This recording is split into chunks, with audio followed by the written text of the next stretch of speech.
Hi guys, ಇವತ್ತು ನಾನು vlog ಮಾಡಬೇಕು ಅಂದ್ಕೊಂಡಿದ್ದೀನಿ. ಸೊ ನಮ್ಮ ಹಾಸ್ಟೆಲ್ ರೂಮ್ ಟೂರು ಮಾಡೋಣ ಬನ್ನಿ.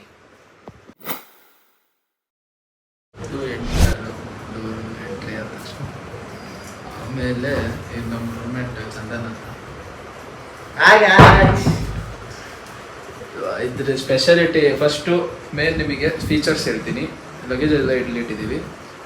ಮೇನ್ ಬಂದ್ಬಿಟ್ಟು ಇಲ್ಲಿ ಕೆಳಗಡೆ ಇಲ್ಲ, ಬೇರೇನು ಇಲ್ಲ, ವಾರ್ಡ್ರೋಬು ಇಲ್ಲ, ಡೋರು ಬಾತ್ರೂಮ್ ಡೋರು ಮೇಲ್ಗಡೆ ಸ್ವಲ್ಪ ಹೋಲಾಗಿದೆ. ನೀವು ಯಾವಾಗ ಬೇಕಾದ್ರು ಎಂಟ್ ಮಾಡ್ಬೋದು ಹೊರಗೇಟ್ ಹೋಗಿರೋರು. ಸೊ ಹಿಂದ್ಗಡೆ 2 ಥಾಟ್ ಒಳ್ಳೆ ಥಾಟ್ ಬಂದಿದ್ದಾವೆ, ನೀವು ಬೇಕಾದ್ರೆ ಸ್ಕ್ರೀನ್ಶಾಟ್ ತಗೋಬೋದು. ನೆಕ್ಸ್ಟ್ ಬಂದ್ಬಿಟ್ಟು ಸ್ವಿಚಸ್ಸಿಂದೆಲ್ಲ ಫುಲ್ ಭಾಳ ಅಂದರೆ ಏನು ಕರೆಕ್ಟಾಗಿ ವರ್ಕ್ ಆಗಲ್ಲ. ಬಟ್ಟೆ ಎಲ್ಲ ಇಟ್ಬಿಟ್ಟಿದ್ದೀವಿ. ಇಲ್ಲಿ ನಮ್ಮ ರೂಮ್ಮೇಟ್ ಪ್ರಜ್ವಲ್ ಅಂದ್ಕೊಂಡು, ಇದು ಬ್ಯಾಗು ಚಂದನ್, ಇಲ್ಲಿ ಪ್ಯಾಂಟ್ ಒಂದು ಸಜೆಷನ್ ಗಾಯ್ಸ್, ಈ ರೂಮಿಗೆ ಯಾರು ಬರಬೇಡಿ. ಬಂದ್ಬಿಟ್ಟು ನಿಮಗೆ ಬಾತ್ರೂಮ್ ತೋರಿಸೋಣ ಬನ್ನಿ. ಇದು ಕಮೋಡ್ ಅಂತ, ಇದು ಬೇಸಿನ್ನು ಬಕೆಟ್ ಇಲ್ಲಿದೆ. ಆಮೇಲೆ ಗಾಯ್ಸ್ ಇದು ನಮಗೆ ಟೈಮ್ ಅಲಾಟ್ ಆಗಿದೆ ಗಾಯ್ಸ್. ಇಲ್ಲಿ ಏನಂತ ಅಂದರೆ ಬೆಳಗ್ಗೆ 6 to 6:30 ಪಿಜನ್ನಿಂದು ಟೈಮ್ ಇರುತ್ತೆ ಬಾತ್ರೂಮಿಗೆ ಹೋಗೋಕ್ಕೆ.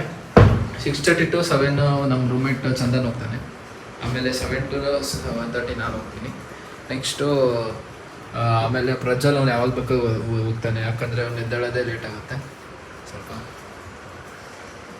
ಬಂದ್ಬಿಟ್ಟು ಬುಕ್ಸ್ ಬಟ್ಟೆ ಎಲ್ಲ ಇಲ್ಲಿ ಇಟ್ಟಿದ್ದೀವಿ. ಇಲ್ಲೇ ನೋಡ್ಬೋದು ನೀವು, ಹಿಂಗಿದೆ ಇಂಟೀರಿಯರ್ಸ್ ಎಲ್ಲ ಹೆಂಗಿದೆ ತುಂಬ ಅಷ್ಟೇನು ರೂಮಿಂದ. ಬಟ್ಟೆ ಎಲ್ಲ ಇಟ್ಟಿದ್ದೀವಿ. ಇಲ್ಲಿ ಅಂಡರ್ವೇರ್ ಬೇರೆ ಕಾಣ್ತಿದೆ ನಿಮಗೆ, ನೀವು ಹಾಕ್ಕೊಳ್ರಿ ಗೈಸ್. ಅಂಡರ್ವೇರ್ ಭಾಳ ಇಂಪಾರ್ಟೆಂಟು. ಸೊ ಗೈಸ್, ಹೇಗಿತ್ತು ನಮ್ಮ ರೂಮ್ ಟೂರ್ ನಿಮಗೆ ಕಾಮೆಂಟ್ ಮಾಡಿ, ಸಬ್ಸ್ಕ್ರೈಬ್ ಮಾಡಿ.